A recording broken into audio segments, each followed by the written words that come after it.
Welcome to Soul Nutrition, where we discuss the various ways of nourishing our soul. Today's guest is the happily married, #1 best-selling author, global entrepreneur, and filmmaker, Evan Money. Evan, it is a true honor to have you on the show today. Reina, the queen, the honor is mine. Thank you, thank you. Well, to let our audience know, Evan and I have been having some chats. He's developing this amazing mastermind, and we've just had the most amazing conversations. We talk about God for hours and hours and have the best ideas come up. And I said, we need to do this on film for our TV audience because you would be missing out if you didn't get to meet this amazing man of God, a man after God's own heart, who has really gone from, he talks about having lived his life his way to living the life he wants. Or, I'm sorry, why don't you just tell our audience because I'm flubbing it up.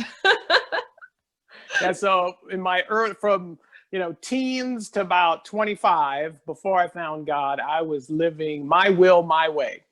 And the results I were getting were less than desirable. And I was just like, gosh, this isn't quite working, but I got really comfortable in complaining versus doing something about it.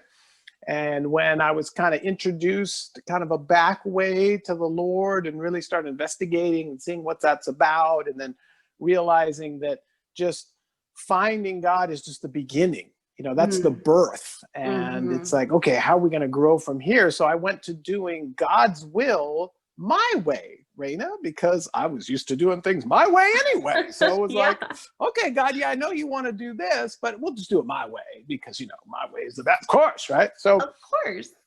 After about 20-ish plus years of that, I have finally drawn, after circling the mountain like Moses, multiple times, I was like, wow, what if I actually did God's will, God's way?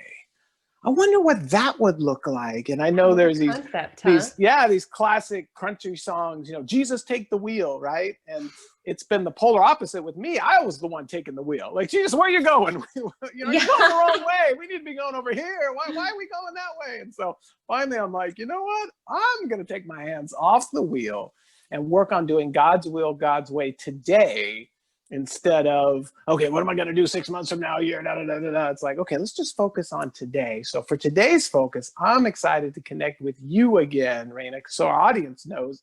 I think our first intro, hey, let's just connect and chat for 15 minutes, 3.5 hours later, we're still going nonstop. And it was like, this woman is amazing. And as soon as I got off the phone, I told my bride, I was like, oh my gosh, you got to meet Reina. She's going to be so amazing.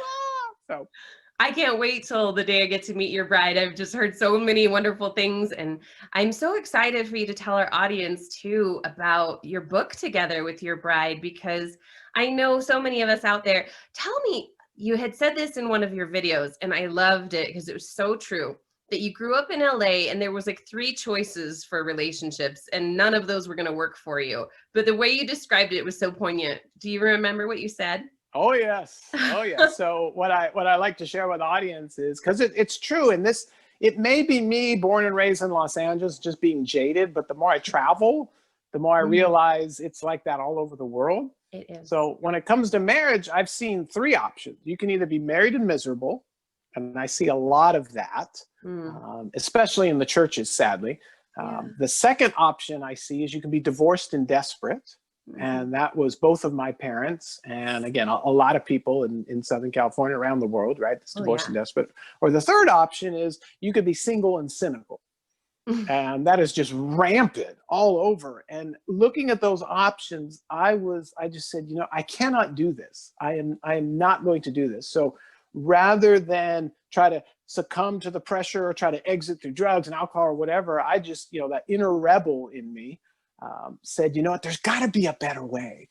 And I used to have had friends that used to make fun of me and say, oh yeah, you're, watching too many Disney cartoons. And I was like, you know what? Happily ever after exists, and I'm going to find it.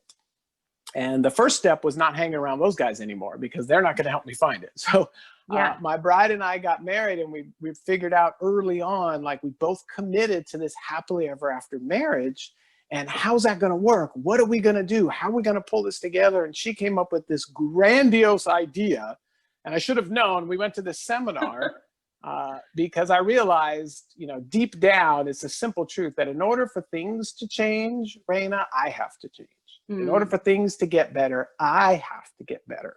Right. So I went to this Dream Big seminar, and my bride's like, I want to come too. And I'm like, okay. And so I'm thinking about dream big. Yeah, we're going to do all this stuff. And lo and behold, she gets caught up in the momentum, and she's dreaming big. And she looks at me with these blue eyes and says, let's get remarried in a different state or country every year. And I'm like, oh, we don't even have enough money to put gas in the car, let alone buy groceries. And you want to get remarried in a different state or country every year. So my logical male is like screaming, but the inside of me knows not to steal her dream. So I did one of these. I just nodded and freaking out on me, just like, ah. When you can't say yes. Yeah, just like, honey, yeah. And so my mind, I hearken back to my original mentor, Jim Rohn. And he told me one time, he said, Ev, you can either find a way or you can make an excuse. Those are your two options. And I was like, man, there's got to be a way to do this. So I'm like racking my brain. Okay, remarry, different state or country. I mean, I'm still reeling from the cost of our first wedding and all the stress and all the stuff. But I was like, no, I don't want to steal my wife's dream. So I had this great vision, Rihanna. I'm like, okay, this is the closest I could come up with. I'm like, we lived in Southern California. So I was like, all right, Tijuana, Mexico. Wedding destination, capital of the world. We'll get married there. Yes. And for those who don't know Tijuana, it's world famous for doing things economically. That's a nice way to say it. No offense to anyone in Tijuana. We were once down there, and there was a sign in the window that said, "We cheat less." We had to go in because yes, you're like, okay, I'm in. We're going. Yeah. So I'm planning this Tijuana little, like, okay, we'll get this $10 dress and we'll like go on the steps of this, broken down Catholic church. We'll figure something out, right? That was my mindset. And lo and behold, I know for a fact that God has a sense of humor. And I believe that he honored our effort because I didn't know much about prayer back then, but I knew, I was like, God, we need help. Like we want to do this, but I need help.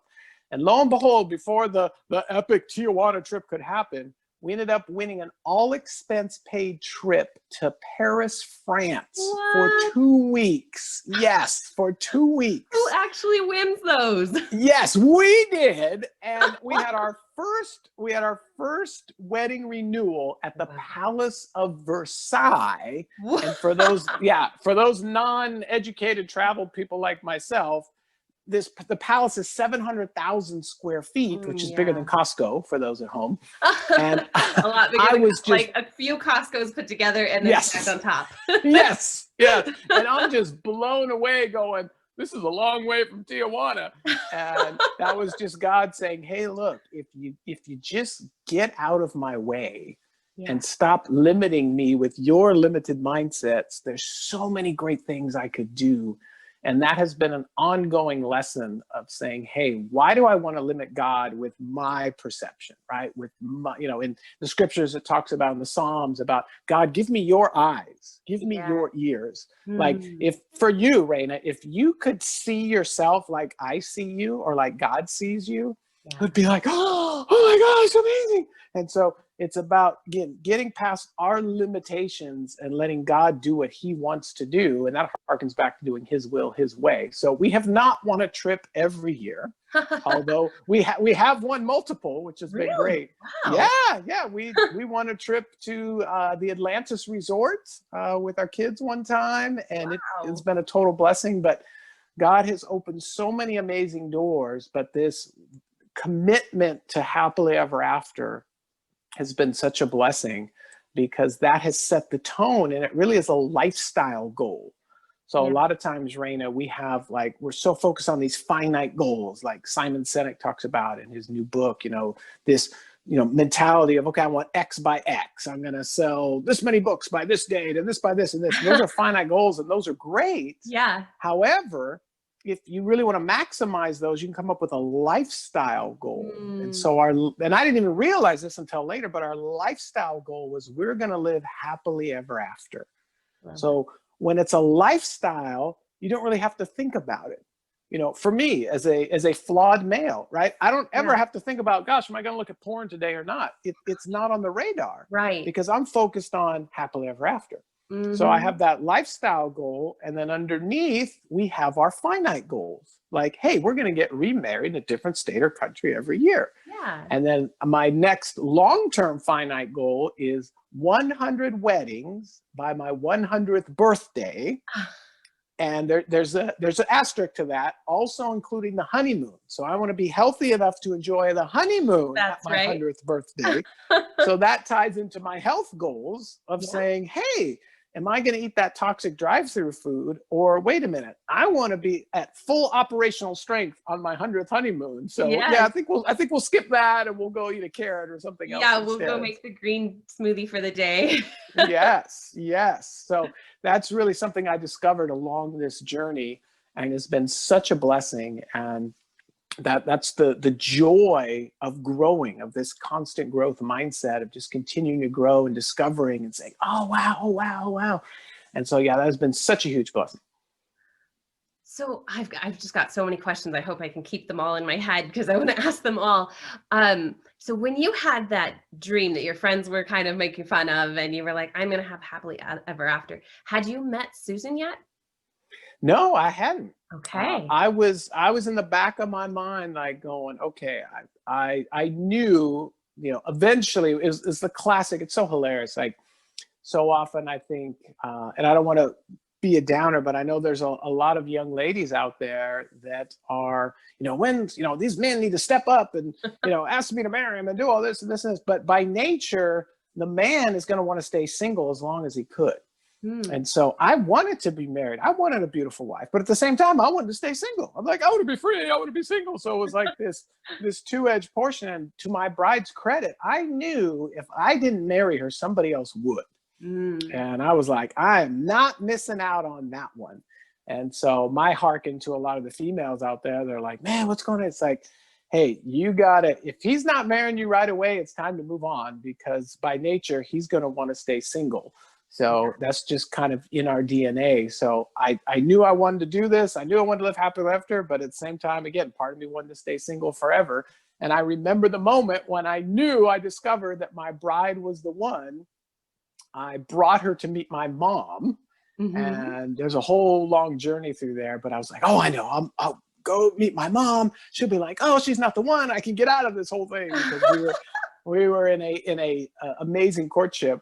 And so I came home. This was, circa pre-cell phone and all that stuff. So it's late 90s. So I come home. The phone's ringing off the hook. Remember that term, Reina? The phone's ringing off. Kids don't know what that means, right? I know. Like, ringing off the hook. What are you talking about? Right. So the hook? phone is ringing off the hook. I pick it up. My mom says, Evie, Susan is a woman of substance. And I dropped the phone. And that's when I knew. I was like, okay, I'm getting married. And then I flicked the switch from, okay, Wild Mustang, those days are over. Now let's dive fully into happily ever after, and how do we make this work? Yeah, that's incredible. And was there any of those, like Disney moments, like you didn't know any of these other women were the right ones, but then you met her and it was so different? Or was it this process of getting to know her around your family? Or do you think it can go either way, not dependent on your story? No. There was a definite, when we met, there was a whole journey through that. And that would take the 4-hour show for that one. But I met her on aisle 20 at Lucky Supermarket. And I literally connected with her to connect with one of her old friends. And it was her friend's mom. And I was like, hey, do you still know so-and-so? Yeah, I want to ask her about something. And so that was pure thing. I was not looking for a relationship. I had actually promised my mom to give up the girlies for a little while. And so so I called her, and she was the one that actually asked me out, which is quite hilarious. Yes. So she asked me out. And again, through that journey, through that date, it was pretty hilarious how it started, but it ended well. And as we're going through this, like in week, date number 2, she made it known to me that she would not be sleeping with me until we were married. And I was like, what? What are you talking about? Where? So that was my first, like, wow, this is different. So I pushed the envelope to see if that was for real. But once I discovered kind of her she was so grounded, and Mm. she knew who she was, she knew what she wanted, and she was like, I am not compromising. And I was like, that is exactly what I'm looking for.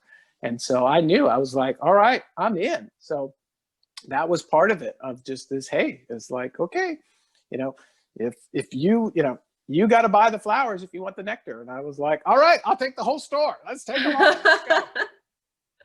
Well, that's great. And so really this woman who knew who she was really like also awakened that part of you that God was awakening to not just do your will your way, but start doing his will your way in the process of.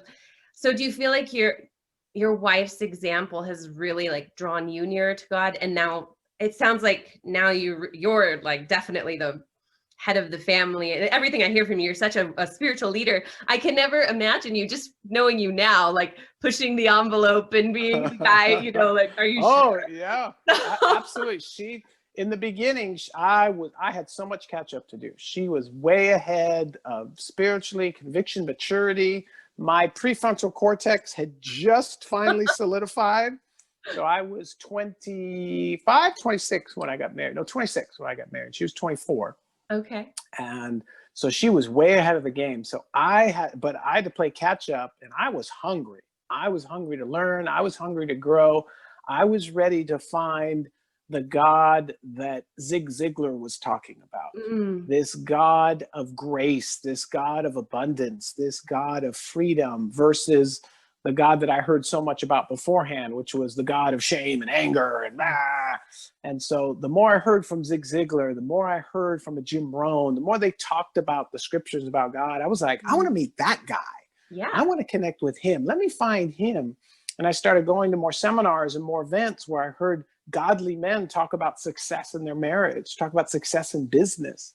And I'd never heard that before. I was like, is that allowed? Can you do that? Because I always thought it was, again, growing up as a kid in the 70s and the toxic 80s, about business is Mhm. always, that just, I was only exposed to that. I didn't know you could be a godly man and have success in all these areas. Yeah. And so I wanted to learn that. So I went down that road. And yeah, I was a slow learner. It was not a quick uptake for me. But finally getting to that point, I still remember my bride where she looked at me, she's like, I got to start catching up to you now. And that's one of the things that we put in our book that we discovered along the way, is how critical it is for couples to grow together, Reina. Yeah. Because how many times have you heard this, and you've experienced it probably with friends, family, whoever, but you hear this, oh, well, we just grew apart. Yeah. And I've heard that so many times. I finally realized, like, well, of course you grew apart because there's a drift. There is a natural current pulling couples apart. And it's the world. That's what it's called. Yeah. And you can't just drift to a great marriage. You have to be paddling intentionally. Absolutely. And you need to be paddling together, because I see so many couples where the guy's way over here and the gal's way back here, or she's over here and he's over here. It's about paddling together at the same speed so you can stay together. And Because intentionally. and contrary to popular belief, when you get married, it's not, oh, I'm going to jump aboard your boat and we're going to have one boat and ride off together. You're two separate people. You have two boats. You have to stay together and make it intentional. And the fallacy that so many people buy into is like, oh, I went to premarital counseling, I'm good. And it's like, well, no. What about today's drift? There's a constant flow. So it's this never-ending journey of paddling to grow together, because that's where all the challenges of marriage happens, when you start growing apart. And for me as a man, I challenge other men to say, hey, you better start paddling or finding to get connected to your spouse, because if you don't, it's just going to get worse. And instead of just blaming the current, hey, dude, pick up the paddles, let's go. Absolutely. I was thinking about, the cord of three strands. And I've been in like canoes where you can connect them with this like kind of hook thing, and Christ almost being that connector where it's holding the boats together so that you can do your paddle. You still have to paddle or you're going to go in a circle, but both sides need to. But I love that. Having that Christ like anchoring the boats together so that they don't just, it would still be hard if you were paddling together, but not have anything anchoring your boats. it would still be very tough to Mhm, keep them together. mhm. If you've ever been, especially if you're like coming down a river or something that Yes. any challenge to it whatsoever. So I love that analogy of, because you are still two separate boats, but you've got Christ whole in a Christ relationship, built around that for your marriage. You've got that holding you together. I was also thinking about, it's so incredible as you talk about, you heard these men speaking about great marriages and businesses, and now you're that man. You're that man out there talking, to groups of men about having great marriages. And you've named a few, Zig Ziglar along the way, and Jim Rohn. Who are some of the mentors over your life, and maybe as a couple, who've really helped you to solidify some of those sacred rituals you have, like getting married every year, or maybe even twice a year nowadays? Who are some of the mentors you've had that have really helped you as a couple? Oh, that's a fantastic question. I'm going to see if we can do this. I know I can do it. We're going to be super slow. As a filmmaker, I understand it's about focus and quality. So I'm going to pan just really quick over here, and you can see the movie poster for Yeah. some of them. And I actually did a documentary film with some of my mentors called Words of Art. And the whole concept was honoring these incredible men Mm. for not only what they taught me, but also saying, hey, how can I help their legacy? Because especially like in Zig Ziglar's point, unfortunately, Zig died the week before we were supposed to film. And it was Oh. just like, oh no, but we're able to put this whole legacy piece together. It was spectacular, but getting to those people. But what I can list them all, but what's interesting is that I'm still working on some of the things they taught me. So for example, my first ever experience was Jim Rohn. Yeah. And I still have the cassette tape in my little cabinet of the first Jim Rohn talk, and he has kind of that Jim Rohn voice, and it was just the things he was sharing. And I still listen to that cassette tape, obviously on CD or MP3 now, because the principles are a lot like, because they're biblical principles. Yeah. And just like I still read the Psalms, just like I still Oh, read yeah. Proverbs, because it is never ending. Because the more I grow, the more I can understand those principles. So I'm still working on the basics from the originals. So the Jim Rohns, the Zig Ziglars, Zig was the one with the red head and talking. I never heard anyone talk about their wife like Zig talked about the redhead. Mm. And I remember finally getting to meet her at the premiere of the movie, and literally, Reina, it was like an out-of-body experience. It was like, oh my gosh, it's her. Ah! But I never even, it's so interesting. I've been so busy doing it, I've never even thought about it. And what you spoke is so apropos, because I'm like, oh, wait, she's right. It's like, wait a minute, I am that guy talking about it. Wait, I am the guy making the movies about that. Wait, I am that. Oh my gosh, I never even thought of it that way. But it's about championing that cause, because I think so many people don't even know that it is possible. Mm-hmm. Because so many people are so ingrained with, okay, I can be married and miserable, single, single, divorced and desperate, that's it. And they don't even understand there's another option that they can choose, and that they can create these intimacy levels that they don't even know exist, because no one else around them is doing it. And I remember TD Jake shared this with me one time. And of course, he's sharing it with me through YouTube, right? He's looking right at me through YouTube, right, talking to me, right? So TD Jake's talking to me. He says, Ev, he goes, in order to have real transformation, because I know that's what you're all about, that's what soul nutrition is all about, it's about transforming people's lives. He says, in order to truly get transformation, people have to have a model. They have to be able to see it, have to be able to see that it's being done.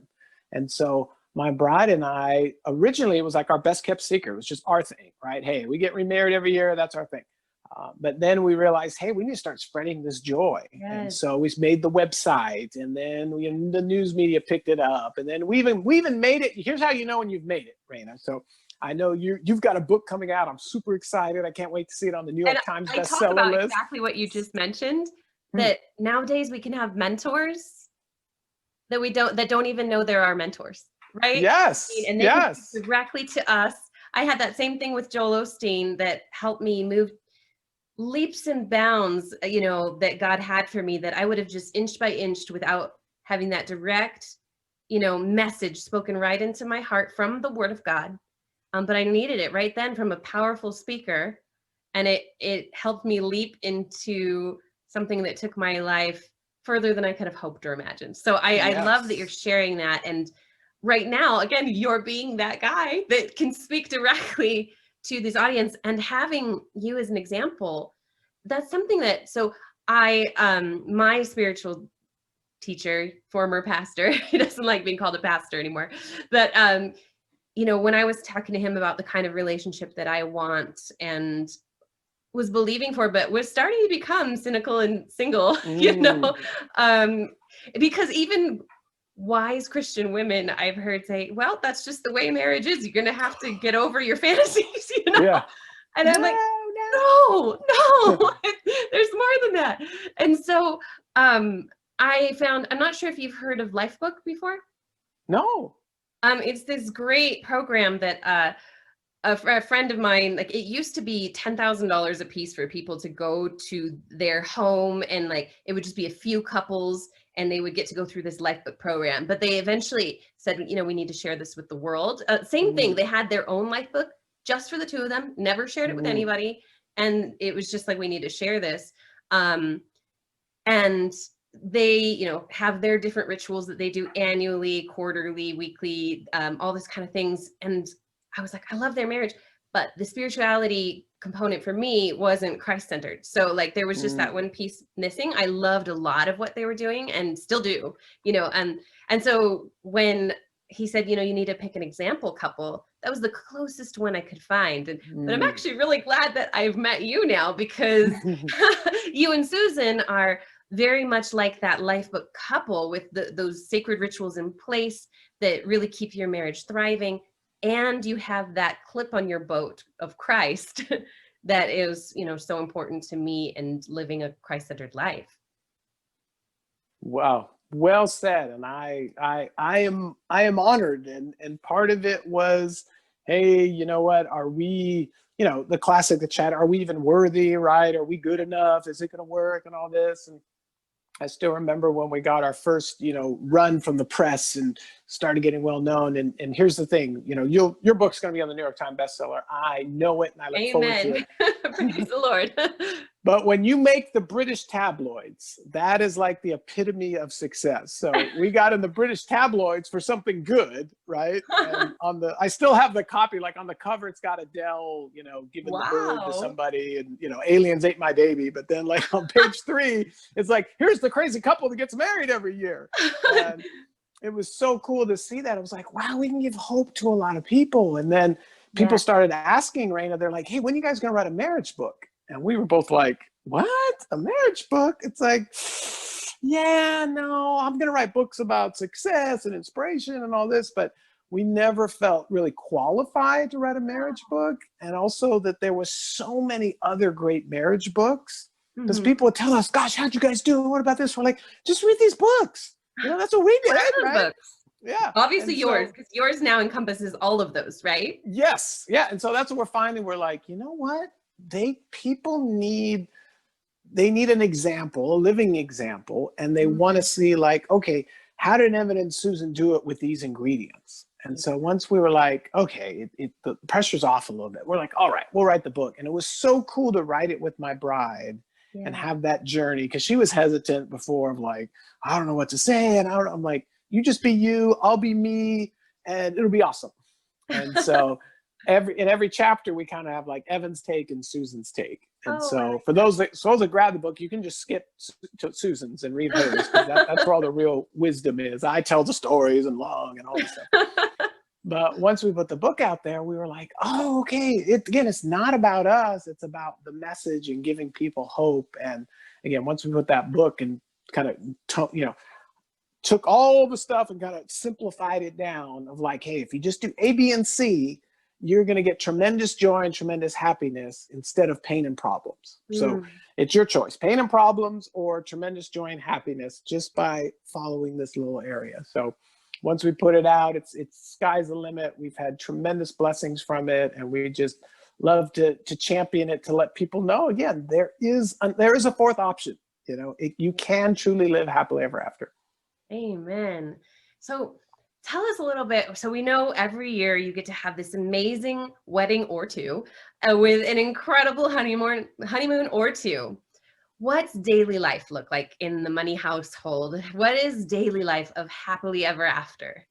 Ah, that's a great question for COVID time as well, too. So Especially, right? yeah, so I'll harken back. So my bride and I realized early on it was really about creating a lifestyle around things. And Mm, so we discovered, like, gosh, we really love each other. We want to be around each other more. So why am I driving away and leaving the house and going to this office to run my businesses when I could be home with you? mm. And so 15 years ago, we started the home office homeschool lifestyle. Oh, wow. And so, yeah, so we've been doing that for 15 years. So when COVID COVID hit, timing it for was, you. yeah, it was like, well, this is how we live. So to answer your question, how you're living, is, everyone's living. This is what we do every day. And for me, it was about not necessarily, originally I had these giant financial goals and I got to be here by here and all this. And I realized, it really comes down to time and lifestyle. Yeah. And so blessed to be structured my business in a way. So the day looks like this for us. So we do not have an alarm clock. Nice. So I wake up when I'm done sleeping, Mm-hmm. unless I'm stuck flying commercial and have to catch a plane based on, the airline schedule and not mine. Right. Right. But I wake up when I'm done sleeping. And sometimes I wake up at 9, sometimes I wake up at 7, sometimes I wake up at 8:30, but when I'm done, I'm done. And the first thing I do, because in our bedroom, there are no screens in our bedroom, Reina.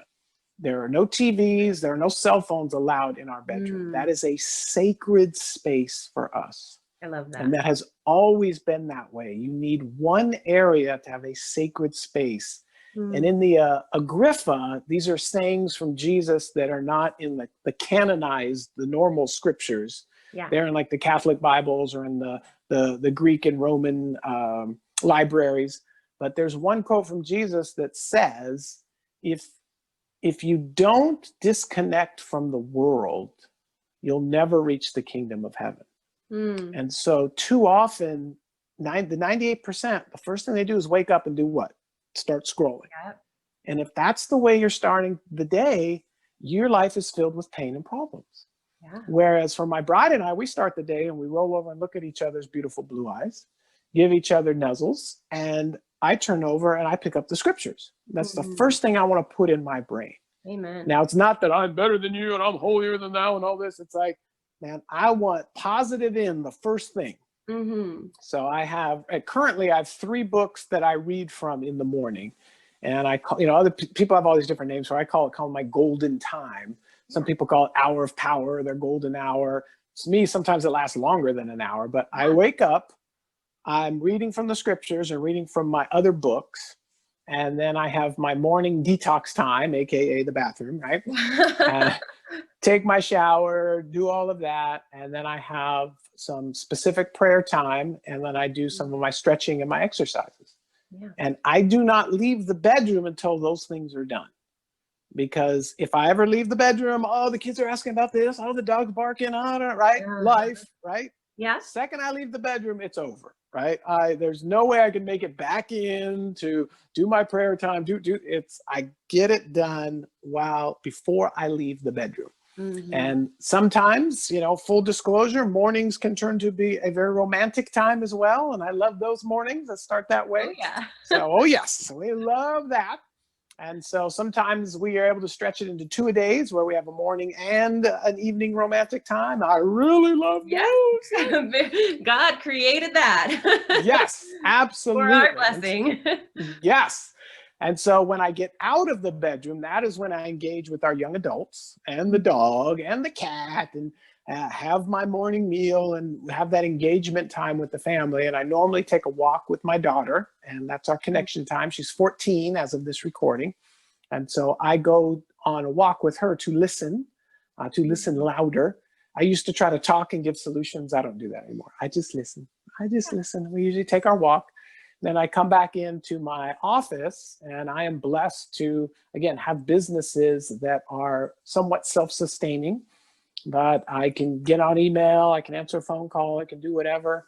And the day will just be dictated upon like, who do I want to connect with that day? What do I have going on? So on the calendar for today's, all week was like, oh, I get to talk to Reina on Friday. Woo! So that was a big highlight. Fun So Friday.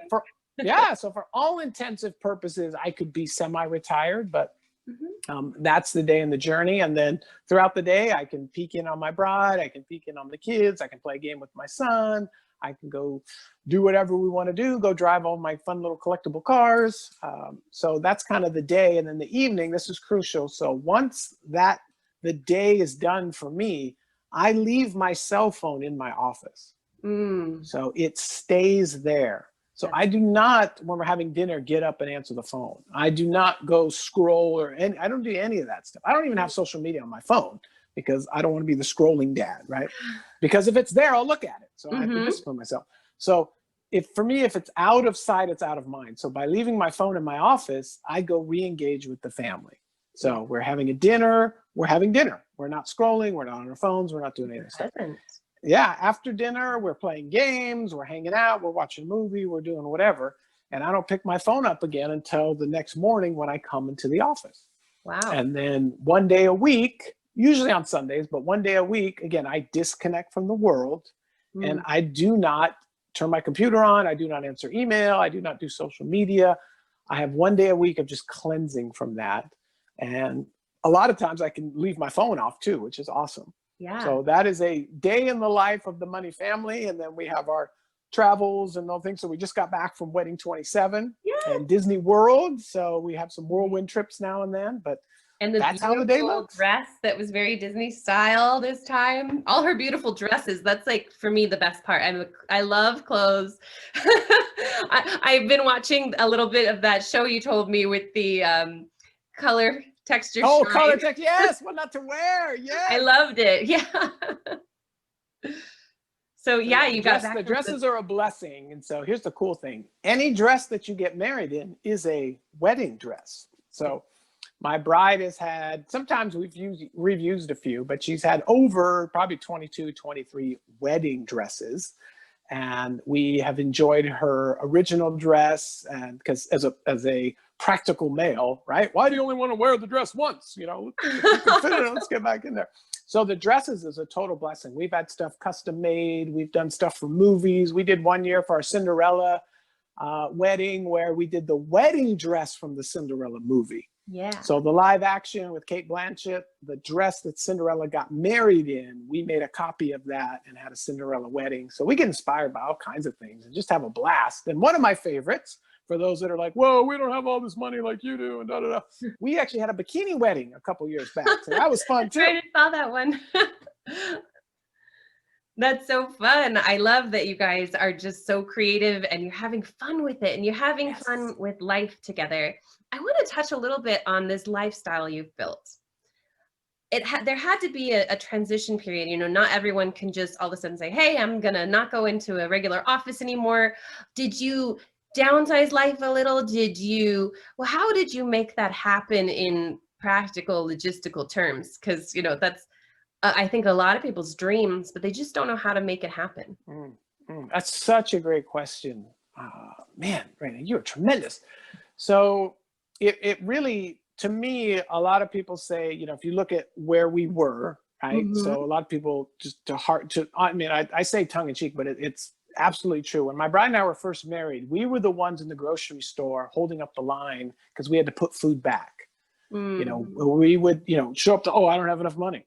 And it wasn't like, oh yeah, let me use it. We just didn't have the money. We could not afford the meat and the yogurt. I still remember, again, another success journey for me. Like when I could afford, Yoplait yogurt, that was a big thing for us. Like, oh, brand name yogurt. One of my goals as well was like that I don't have to look at price. Of course, I still look at prices, but that if I want something, that I can have it because I like that thing, not because it's the cheapest one. And I remember when I finally got to that point, I was just so grateful walking through the grocery store and, getting the gluten-free thing because I wanted that thing, or getting an expensive pomegranate that costs like $5. But you know what? I just want a pomegranate today that's fresh. And so I'm going to have that thing. And it's, I've been reading a lot of stories during COVID that, people have had to put things back at the grocery store because they only had $13 or something like that, and I thought, of the times that I've been there, and that even in this time where money's not flowing like it once was, how grateful I am that God has given me storehouses full, you know, from what I've done previously, that I can still, there was a, oh, what are those little fruits? This really good orange fruit. It looks like an orange. What's it called? I can't think of the name right now, but or it looks like a little orange tomato. Do you know what I'm talking about? It's It's like coming not to coming me. into my brain. But Yes. anyway, up in I'm in Flagstaff right now, and it takes so much to ship things here, and so they were like $2 a piece for these little tiny fruits, and I was like, oh, I love that fruit, so I just grabbed two, and to be able to still do that, I'm like, thank you, Lord, thank you that even when times are like not flowing like they once were, that I still just grab these fruits because they want them. Like, how grateful am Yes. I? How abundant Yes. am I living right now? Even when it's not, you know, what I'm wanting to be in at the moment, how abundant am I still, and how grateful for all these blessings that God's given me. So Oh, absolutely. Yeah. And just to touch on that, I remember with our son, he got to see it. Because remember when first COVID hit, you had to stay in line at the grocery store and all this stuff. And yeah, to let our children be exposed to a grocery store with empty shelves. yeah. Like growing up, first world, they had never seen that before. Oh yeah. The concept of like, what do you mean the shelf's empty? What do you mean there isn't any, right? It was just Right. like, There's no food. yeah, it was like, hey, let me expose you to this. But coming from not being able to buy groceries to this abundance level, it was such a long journey for me, Reina, Mhm. of, I hear these stories and I'm excited for the people, but again, I have to be fully transparent. I'm jealous, I'm envious, I have pride where they're like, okay, this happened, and then I went to the seminar, or I read Reina's book, and I turned it around, and in 30 days, I was a billionaire. Woohoo! And Woo! it's like, yeah, it's like, good for you, right? Yeah. It took me 10 years of slow progress because of Mhm. my pride, obviously, but finally to kind of turn it around. But I remember when I finally realized I was at my businesses were running in a way that was super high stress, Mm. super like nonstop, da, da, da, da, da. And I remember to the point where my office was very close to the beach. And so I'd go to the beach to de-stress. And finally I was like, gosh, I'm just going to bring the beach to my office. So I got this bucket of sand and put it under my desk Ah, so I could put my grounding. bare feet in the sand on the Yeah. desk. And the funny part was, anybody came to my office, they're like, "Where's your cat? Why's your cat litter under your desk?" And I'm like, "Nah, dude, it's sand, right?" And that was kind of my clue of like, okay, if I got to bring this sand under my desk, something needs to shift here. And it was this slow shift and this awakening of like, wait a minute, what if I turned my model around and I became intentional about being intentional? And it Mhm. was like, okay, how could I shift my business to where I don't have to be on the phone all the time? How can I shift my position in the marketplace? How can I go after a customer base that is not super needy, that I don't have to talk to, 24/7, that I can slowly start creating my business to match the lifestyle that I wanted rather than just reacting to where like, oh, well, that's what the market bears. That's what I have to do. I got to do it, honey. Sorry. Kind of, I would say the Yeah. coal miner mentality, like Mm. the concept, oh, I'm going to go coal and then I'm going to get lung cancer and die. And that's just the way it is. And it was like, Right. well, Nothing I can do about it. yeah, you chose to go into the coal mine. And Mhm. so I literally was building my own coal mine, Reina. And Mm. finally, when I woke up to the fact of, wait a minute, I don't want to be in the coal mines. Yeah. Why don't I start shifting some things? Why don't I start doing here? And then I came to the realization of, why don't I just get a home office?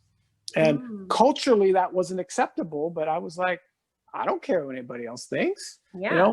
I remember we moved into our first custom home. That was a great experience in Mhm. stress and also accomplishment, right? Yeah. Not even, right? And I remember, because it was a home office, but I remember like, what can I put? So whenever I did my mailing address for business, I put penthouse suite on the address. And so I had clients go, wow, you're in the penthouse suite. Things must be going well. Wow. I was like, yes, they are. They didn't realize that was my home address. It was just Yeah. I just put my company name, penthouse suite, and the address. And that was helping me kind of awaken to that of like, hey, I can create this lifestyle that I want.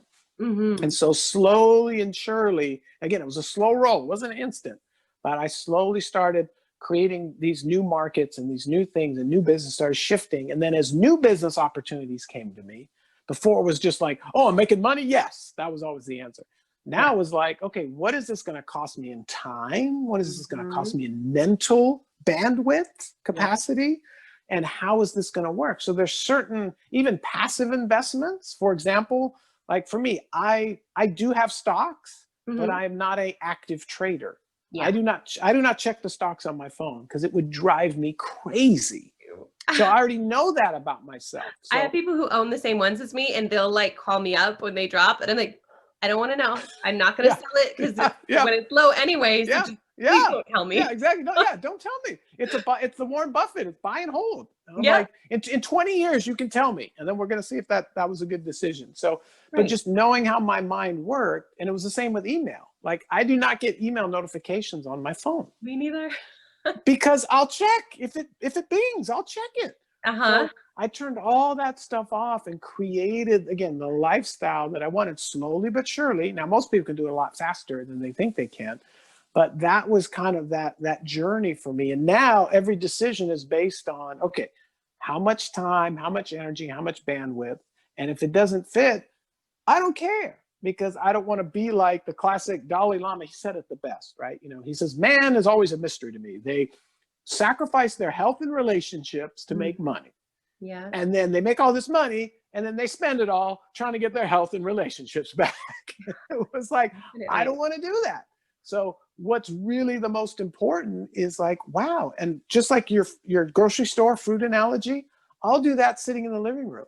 I'm like, Persimmons. That's what I'm they in the are. living room. I have my dog at my feet. My daughter is in my lap. Mhm. She's reading a book. I'm reading a book. What gets better than that? Yeah. Or last night, my brother came over and just me, my son, and my brother playing games, for 5 hours straight. Yeah. And it was like, who spends that much time? Whose kids want to spend that much time with them? And Yeah. then with my bride, like my bride and I, we're going for a walk in the middle of the day, and we're just like, this is so awesome. Yeah. And just So, again, yeah. appreciating those moments. And that's when I realized that, you know, wealth is not an amount. This is a big like mind blower for a lot of people. Mhm. Wealth is not an amount. Yeah. Okay, it's not an amount. It's always like, well, I'll be wealthy as soon as I get to this amount. It's like, Right. no, because that amount's always going to shift. Okay, Yes. wealth is a mindset. It is an absolute mindset. So Mhm. if you can't be happy now, you're never going to be happy. I hear people all the time, well, I just can't wait till, well, as soon as this COVID thing passes, as soon as this, as soon as after the election, after this. If you can't be happy now, you're never going to be happy. That's If you right. can't be wealthy now, you're Yeah. never Wealthy. going to be wealthy That's right. ever. Mhm. Yeah. And here's the big one. Here's the last one. This is for our faith-based folks out there. This is the big one. Having to understand this is right now, at this exact state, this is the most that God will ever love you is right now. Yeah. So thinking that, oh, I got to accomplish this so God can love me more. I got to clean this up or I got to do this. God is going to love you the most right now. And it's like, wow, he loves me no matter what. Yes, he does. Yeah. And so it's not about trying to prove and earn and do all this. It's about realizing that God has already preloaded us with greatness. So we Mhm. don't have to go find it somewhere. All we have to do is let it out. And that's why I think why we connect so much is because we bring each other's greatness out even more. And it's just like, yeah, yeah, yeah, yeah. So I'm so proud of you, Reina, for putting on a show like this, for writing a book and having more books to come out. Because again, it's just you letting that greatness out to benefit the world rather than, oh, look at me, I'm all about this and this and this. So I just love seeing your greatness and we need more of it. Amen. I love that. I remembered the fruit, by the way. It was persimmons. And Ah, persimmons, those darn persimmons. Yeah. love persimmons. And even if they're $2. And I was thinking about a couple things. One, what you had said earlier about when we can see ourselves as God sees us, then we're also able to see others the way God sees them. And I think that's again why we resonate so much is it's like I see God in you and you see God in me and we see God and we get to be in his presence when we're together. We just get so excited. And I wanted to touch a little bit too on your saying, people can give these things up, the social media, the whatever's taking them from being present. I always say that I want to be so present in every moment of life that it's as if I lived 1,000 lifetimes. Ooh. because you're actually there in each moment, right? Because you think Yes. about when you're not present, you're like, what did I eat? Yes. What did I do yesterday? Yes. But when you're so present in every moment, you know exactly what you did, and you were Yes. 100% there. Yes. And Um, let me stop you there, because yes. that's part of the reason that we did our weddings, Yeah. is because when you put all this effort into something, you're there, right? Like, oh, Mm, this is a wedding. And it was built-in presence practice to yes. be present for our wedding and to celebrate and to be like, wow, look at how far we've come. Look at how much we've grown. Look at all this. So it's a built-in forced presence. Yes. So I love what you're sharing. Yeah, Yeah. absolutely. And one Totally. of the things, as far as like, you're saying the journey to, be more present and give up some of the things that make you not so present. One of the things, at least for me personally, that has really helped is periods of fasting. And that doesn't always mean food, though sometimes it does. I feel like when I'm fasting, whether it's with food or something else, I find myself about to go to that thing and I'm like, oh, wait, I'm not doing that. And I become present in that moment. And I see the Mm. places where I have had this habitual reaction that's been programmed into me, either to just go to the cupboard because I'm feeling an emotion that I would like to avoid, or to go to Facebook because I'm feeling an emotion I would like to avoid. And so when I'm doing that, when I go to the cupboard or go to the Facebook that's now deleted, so I can't go to it, I I have to ask myself, what's the emotion I'm trying not to feel? Am I trying Mm. not to feel lonely? Am I trying not to Mm. feel apathetic? Am I trying not to feel um, unworthy? What is this emotion? And can I sit with it? Can I Mm. sit with the So apathy good.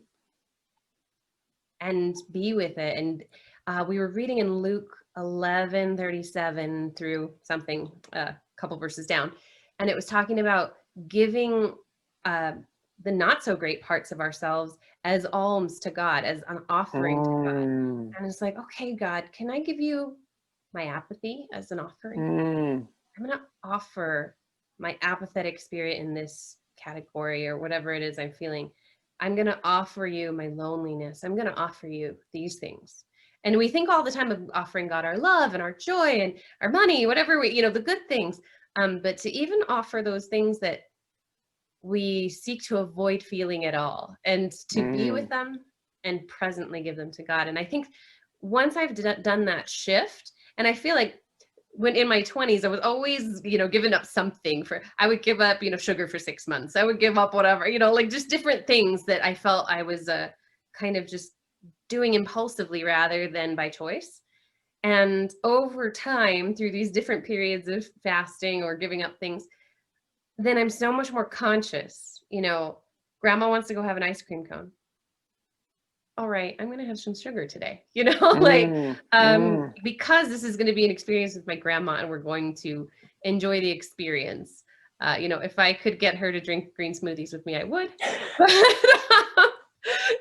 she prefers the ice cream cone at times or the Starbucks, sugar drink. So sometimes we do that. But it's conscious, it's not, Mm. um, ice cream. I was actually Yeah. talking today about how ingenious Starbucks has been to program people like Pavlov's dogs. See the logo, Yes. treat myself. Mm-hmm. See the logo, Mm-hmm.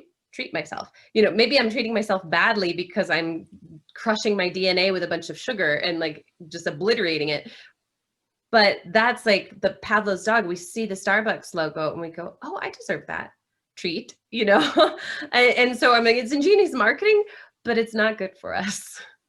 No, absolutely. And I mean, that is so, just the concept, right? Of not even knowing it's existing from like us with our marriages and honeymoons, but understanding like, okay, it's okay to sit with this feeling, and Mm-hmm. it's okay to offer that to God, instead of like, oh, well, I'll talk to God once I clean this up, or, Yeah. once I get perfect, or, And that wouldn't be an offering to God, right? He didn't yeah. want my ugly stuff, but he does, Yeah, he does. He does. I especially. want to get the quote absolutely correct, but it's um, the unwounded life bears no resemblance to Jesus. Mm, When you look at all he went through, And so this concept of, well, I got to be perfect, or I got to clean up my act, or I got to do this. It's like, no, God wants all of us. And that authenticity, I think, is such a breakthrough for people to actually sit and talk with God about, your journey that we talked about off there. Like, God, you know what? I really don't want to go to Nineveh, but I love you and I'll go anyway. But let me just be, instead of just like, okay, the obedience and rote obedience, just being able to share of like, hey, and that was a breakthrough for me. If I want to do God's will, God's way, like even this morning, I would pray. One of my favorite, I think it's in all the Gospels, my favorite all-time verses, the guy he had his son that the apostles couldn't heal. And so Jesus had to heal. And he said, Jesus, I believe, just help me with my unbelief. I love that And verse too. that is such a joy to me of like, yes, God, I want to do your will, your way, but I really like my way. But let me tell you how much I like my way. And let me tell you how I'm feeling about it. And now let me put my way on the altar and honestly say, your will, your way. Because the simple truth is, this is what I've discovered. And maybe we could end with this part because I don't know how much time we've got left. But there's three answers to prayer, Reina. Only three. And the first one is yes. Oh, we love yeses, don't we, right? God, I wish you yes. Okay. The second one is not yet. And that's one we struggle with because we think not yet means no. It just means not yet. Because there's areas we need to grow in. There's areas we need to work with. Okay. So there's most yes. people think that, but I think now. Yes. Now. Are we there yet? Are we there? Yes, Like, yes. I'm the to God, are we there yet, kid? Yes. Oh yeah, you and me. So it's a yes, it's a not yet. And here's my new favorite one that it's been there forever, but here's what God promises. I think we all forget.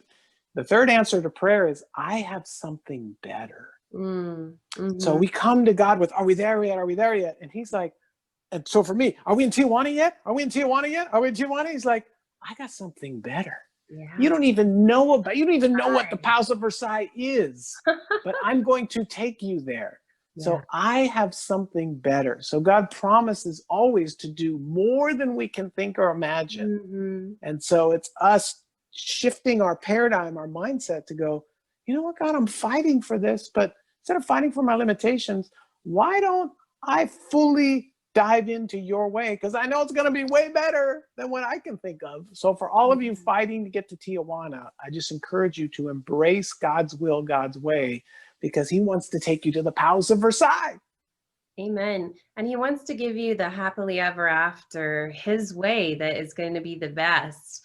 And for those who have been just on the edge of their seats, as I am, just listening and being a part of this conversation, where can they find you?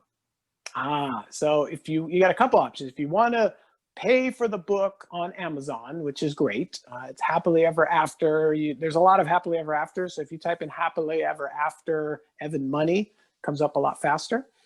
And so you can do the Amazon way, or I'll be more than happy as one of Reina's amazing viewers to give you a hard copy, not a digital copy, hard copy for free. That's right, absolutely free. All I ask is for a cup of coffee's worth of shipping and handling, but we will physically mail you the book for free. And you can go to happilyeverafterbook.org. That's happilyeverafterbook.org. And you can sign up and you'll get a hard copy for free. Again, we just ask for a cup of coffee's worth of shipping and handling. Amazing. And there's some other ways to get a hold of you too, to check you out online, right? Yes. So if you want to see all 27 of our weddings, and you want to see me with hair, so normally I start the conversation with this, but yes, this is my real hair. And Money really is our last name. And when my bride married me, it was in name only for sure, as you've heard. But you can check out evanlovessusan.com, evanlovessusan.com. There's videos, there's pictures, there's all kinds of fun stuff. Amazing. And definitely make sure to check out the book and get that copy mailed to you, because it's going to change your life. I can say that with confidence in the Lord, knowing that your life will be changed. And so I just want to thank you all for watching. Every week we see the viewership going up, and it's because of viewers like you. And I just want to say thank you. And until I see you again, may the Lord bless and keep you. cause his face to shine upon you, and nourish your soul.